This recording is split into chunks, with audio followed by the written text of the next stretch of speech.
Hello students, welcome to the video of chapter 3.5 The Alchemy of Nature standard 10th। इसमें part 1 हमने देखा था कि किस तरह से प्रकृति के चमत्कार हमको देखने के लिए मिलते हैं और इससे हम बहुत कुछ सीखते भी हैं। अब ये पार्ट 2 में उन्हीं का एग्जाम्पल्स कंटिन्यू हो रहे हैं। जैसे हमने देखा था एक ट्री है, उसमें उसके जो पेड़ के पत्ते हैं वो पूरे झड़ जाते हैं और हमको ऐसा लगता है कि उसका चैप्टर ख़त्म हो गया है, लेकिन फिर से उसमें पत्ते आते हैं, फूल आते हैं, पक्षी आते हैं और वो जो पेड़ है वो पूरा जीवन से भर जाता है। तो उसके आगे ही कंटिन्यू कर रही है राइटर। वो बोलती कि what if we too had the conviction that however difficult things are right now, क्या ऐसा नहीं हो सकता कि हमको भी ये पूरा विश्वास हो, जैसे प्रकृति के चीज़ों को विश्वास होता है कि फिर से बिगनिंग होगी, तो हमारे मन में भी क्या ऐसा विश्वास नहीं हो सकता है कि कितनी भी चीज़ें अभी हमको कठिन प्रतीत हों, हमारी जो समस्याएं हैं कितनी भी कठिन हों, कितनी भी हम डिफ़िकल्टी में हों, it will not remain so for ever, कि हमेशा ऐसा नहीं रहने वाला है, चीज़ें चेंज होंगी। अगर आज हमारा बुरा समय है तो हमको हिम्मत नहीं हारनी है, हमको ये विश्वास रखना है कि ये समय चेंज होगा और फिर से खुशहाली आएगी हमारी लाइफ में। रिमेंबर दिस टू शैल पास, ये जो सेंटेंस है बच्चों, इसको आपको तो बिल्कुल गांठ बांध कर रख देना है कि जो भी सिचुएशन आपकी आज है वो वैसी नहीं रहेगी, वो चेंज हो जाएगी।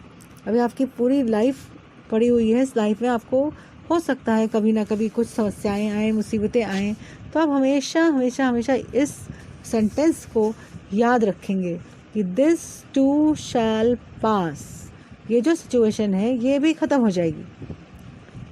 समय लग सकता है, हो सकता है 1 साल लगे, 2 साल लगे, हो सकता है बहुत ही जल्दी वो आपकी समस्याएं समाप्त हो जाए या जो कठिन वक्त है वो समाप्त हो जाए, लेकिन आपको हमेशा याद रखना है कि दिस टू शैल पास। अगर ये आप याद रखेंगे तो आपको उस कठिन समय को फेस करने के लिए पूरी शक्ति, अंदरूनी शक्ति आपको मिलती रहेगी, क्योंकि आपको पता रहेगा कि ये सिचुएशन जो है वो पास हो जाएगी, समाप्त हो जाएगी और फिर से सिचुएशन आपकी लाइफ में नॉर्मैलिटी आ जाएगी। तो एक और एग्जांपल हम देखेंगे। We saw an army of ants lugging a fly. तो हमने देखा कि एक चींटियों की एक सेना, चींटियों की सेना का मतलब होता है कि बहुत सारी चींटियाँ, जैसे आपने देखा होगा कभी फ्लोर पे, कभी दीवार पे, कि चींटियों की एक बहुत लंबी लाइन कुछ ना कुछ कैरी करके लेके जाती रहती हैं, हमेशा ही दिखती हैं आपको। तो that army of ends was carrying logging a fly. Logging का मतलब होता है किसी चीज़ को बहुत ही एफर्टफुली खींचना, कैरी और drag with great efforts. Logging a fly, एक मक्खी को बहुत सारी चींटियाँ खींच के लेके जा रही थी। बहुत नॉर्मल साइट है, आपने भी देखी होगी ये। Which was at least 10 times the end size, और जो मक्खी का साइज़ क्या था, 10 टाइम्स द एंड साइज, चींटी के साइज से 10 गुना ज़्यादा।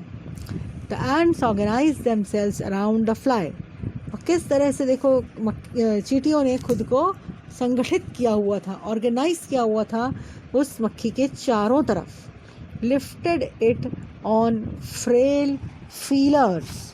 फ्रेल फीलर्स का मतलब होता है week legs.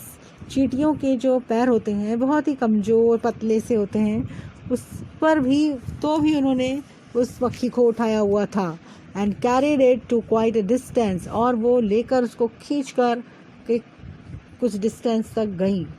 There team work and perseverance were impressive. तो इससे हमको क्या सीखने के लिए मिला, उनका team work.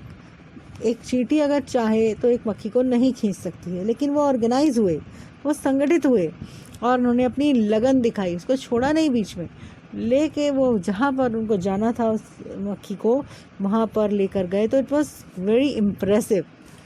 What if we too are consistent, organised, focus, क्या हम इससे ये नहीं सीख सकते कि हम भी अनवरत मेहनत करते रहें, संगठित रहें, फोकस्ड रहें। फोकस बहुत इम्पॉर्टेंट है बच्चों आपकी लाइफ में भी। आप अभी 10th स्टैंडर्ड में हैं, उसके बाद लाइफ में आप प्रोफेशन ज्वाइन करेंगे। Focus is very important in life. आप केंद्रित रहें, जो भी काम आप कर रहे हैं उसी को करें, बिल्कुल डिस्ट्रैक्शन आपकी लाइफ में नहीं होना चाहिए, ये हमको प्रकृति से सीखना है। स्पाइडर वेब्स आर डेलिकेट, मकड़ी के जो जाले होते हैं वो बहुत ही नाजुक होते हैं, येट वेरी स्ट्रॉन्ग, लेकिन बहुत मजबूत होते हैं। अब प्रकृति के बहुत सारे चमत्कारों का उदाहरण दिया हुआ है राइटर ने। रेनबो कलर्स एंटायर स्काई, एक धनुष, इंद्रधनुष पूरे आसमान को रंग देता है। Oysters take in a grain of sand, they open up with a pearl, जो सीप होती है,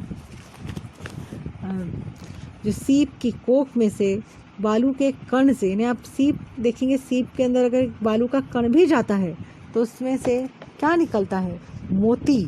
दे open up with a pearl, innumerable stars shine across the infinite sky, असंख्य तारे, आसमान जो अनंत आकाश है उसमें टिमटिमाते रहते हैं। Clouds take new shapes with every passing moment, हर क्षण बादल अपना रूप बदलते रहते हैं। आपने भी देखा होगा, कभी भी आप अगर अपना सर उठाकर देखेंगे बादलों की तरफ, आसमान की तरफ, तो आपको भी पता लगेगा कि क्लाउड्स किस तरह से अलग अलग शेप्स लेते हैं। The wind makes tree dance with unhindered passion, किस तरह से जब हवा चलती है तो वो वृक्षों को अपनी तान पर नचाती है, और किस तरह से वृक्ष नाचते हैं अनहिंडर्ड। अनहिंडर्ड ने उसको कोई रोकता नहीं है, बिना किसी रोक टोक के वो trees appear to be dancing. Water without hint of ego, पानी बिना किसी अहम का संकेत दिए। ईगो का मतलब होता है अहंकार, हमारा जो ईगो रहता है, हमारा अहंकार रहता है, तो पानी में कोई अहंकार नहीं होता है, वो उस अहंकार का कोई संकेत भी नहीं देता है। Without any hint of ego changes its form according to the dictates of the sun and the wind, वो अपना स्वरूप बदलता रहता है जिस तरह से उसको सूर्य आदेश दे या हवा आदेश दे, पानी अपना स्वरूप बदलता रहता है। पानी में कोई भी ईगो नहीं होता है। इस वजह से बहुत सीखने वाली चीज़ें हैं। When we see a caterpillar, जब हम देखते हैं कैटरपिलर को, लार्वा को, टर्न इनटू अ बटरफ्लाई, किस तरह से वो एक लार्वा कैटरपिलर एक सुंदर तितली में बदल जाता है। A flower turn into a fruit, एक फूल फल में बदल जाता है। We experience the alchemy of nature. अब यहाँ पर यह है वर्ड अल्केमी, जो हमने आपको स्टार्टिंग में ही बताया था, इसके टाइटल में था द अल्केमी ऑफ नेचर, प्रकृति का चमत्कार। अल्केमी वैसे एक प्रोसेस होती है, प्रोसेस जिसमें केमिकल प्रोसेस, कि हम किसी भी साधारण धातु को अगर उस केमिकल में डालते हैं या उस केमिकल को लगाते हैं साधारण धातु में, तो वो सोना बन जाती है। तो इस तरह से हम प्रकृति में जहाँ भी दृष्टि डालते हैं हमको प्रकृति का चमत्कार दिखता है। The alchemy of nature, we experience that, हमको एक्सपीरियंस, अनुभव होता है। द अल्केमी ऑफ नेचर, प्रकृति का चमत्कार, किस तरह से साधारण से साधारण चीज़ें प्रकृति में बिल्कुल असाधारण बन जाती है और हम उस चीज़ को महसूस करते हैं। We touch it and become gold ourselves, हम उसको छूते हैं, स्पर्श करते हैं और हमारा जीवन भी स्वर्ण बन जाता है। Thank you.